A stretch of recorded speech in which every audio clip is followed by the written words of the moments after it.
Yo, what's going on, guys? In today's video, we're going to be going over how to acquire the new exotic trace rifle, Ruinous Effigy, that just came out today in Destiny 2. It's a fairly unique gun. It has some interesting abilities like a light attack, a heavy attack, and a drain, and a guard as well. It should be quite a game changer in Destiny 2's sandbox for the next few months, I would imagine. It's very unique. I got to testing it a little bit, so let's get into the video on how to get it. So the first step you're going to need to do is go to the Umbral Focuser by Drifter. That's where you will start your quest and pick up the flag, the exotic flag that spawns there. You will then have to do the means to an end quest. So basically what we have been doing these past few weeks, you're going to have to do some contact events. The next step after that is to do, I believe, Nightfall Ordeal kills, or you could do Crucible control games, or you could do, I believe, Nightmare hunts. I chose to do Crucible control games, and I got it done in about 2 to 3 games. After that, you're going to have to do the interference mission that we've been doing these past few weeks. Fairly straightforward mission, nothing new about it. Just get to the end and kill the Shrieker. After that, the next step is a bit of a lengthy one. You're going to need to collect these things called calcified fragments. If you guys ever played Destiny 1, you know what those look like. The best way to acquire these is just going around each planet, Io, Mars, Titan, and Mercury on your Sparrow. There's 25 total that you need to collect. There is 10 on Io, and then 5 on each of the other planets, Mars, Titan, and Mercury. They're fairly easy to find as long as you're in the area where they're spawned. They don't spawn in any lost sectors or anything. They just spawn in the main areas. So they're not too hard to find. They just show up as little waypoints, and they show you exactly where they are on the map when you have your ghost out. Or else they won't show up. Just make sure that you have your ghost out when you're looking for them.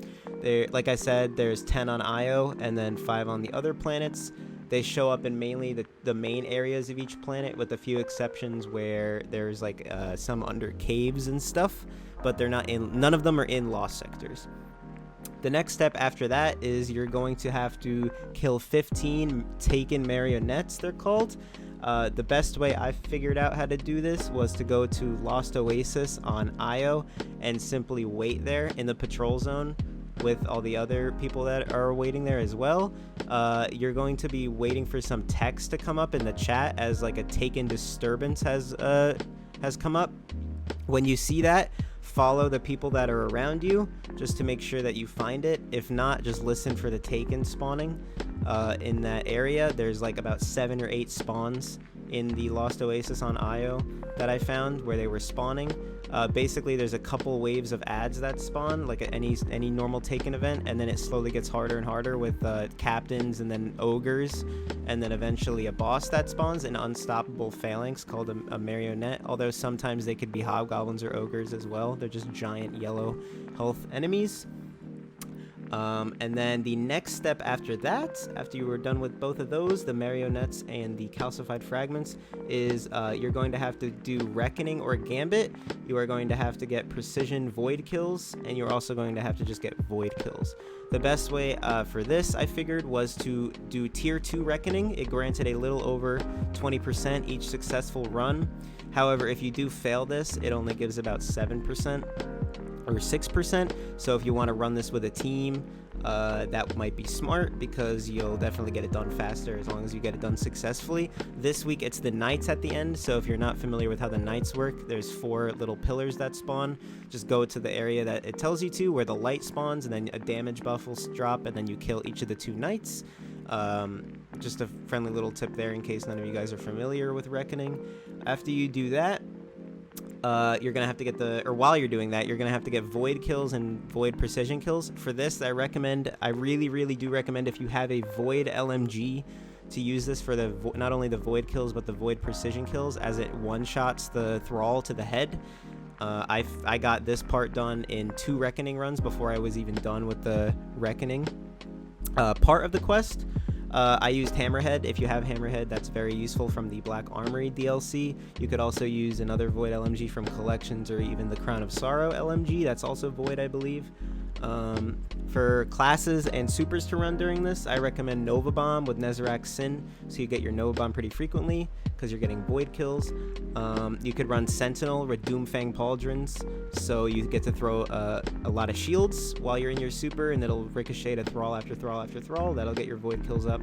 And then for Hunter, it's a bit tricky, but you could use like Spectral Blades or Bottom Tree Tether to get your void kills. I recommend using the other two classes though if possible, because it just is a lot easier.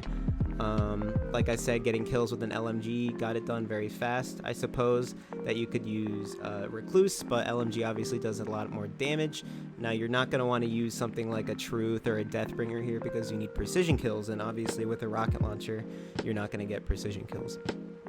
Okay, the next step after that you're basically done. You got to go back to the oven where the drifter is, and you will have an exotic engram to turn in to the decoder, and that turns into Ruinous Effigy. Now, Ruinous Effigy, I'm going to put some gameplay on screen now of me testing it in Crucible. I'm not too sure how it works in PvE yet, but I'm mainly a PvP guy, as you know.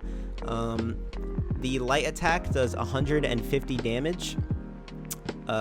After you pick up the ball after you kill somebody. That's what the exotic perk is on this. So it's just a basic trace rifle up until the point where you get a kill and it drops a ball. Kind of looks like a bloom from the contact events. You pick that up, and then if you light attack somebody with it, it does 150 damage. So it's a 2-hit kill, like a melee. And if you heavy attack with it, it does 300 damage, and it has quite a large radius, as you'll see in this gameplay. For when you're killing people with it. You could also do it from high up above in the air, and it'll just be an immediate ground pound. Now, like, another thing you could do with this is the guard/drain. Now, this kind of is like an area of effect, so if you are around a wall and you know that somebody's camping a corner around the corner, you could use this ability to maybe get some damage off onto him. However, it does not do a lot of damage. This is probably more of a PvE thing, but nonetheless, it is very interesting to try out in the PvP sandbox. I'm sure there is going to be some crazy clips coming out in the next few days with people using this gun. Other than that, I hope the guide was helpful. I hope your grind to get it is not as time-consuming as it was for me. It took me a little bit, but I eventually got it. I'm curious to see how this gun works in the sandbox, and make sure that you guys leave a like on the video if you enjoyed, and remember to subscribe to the channel. We have a lot of videos coming out, 2 to 3 videos every week we should be pumping out for you guys.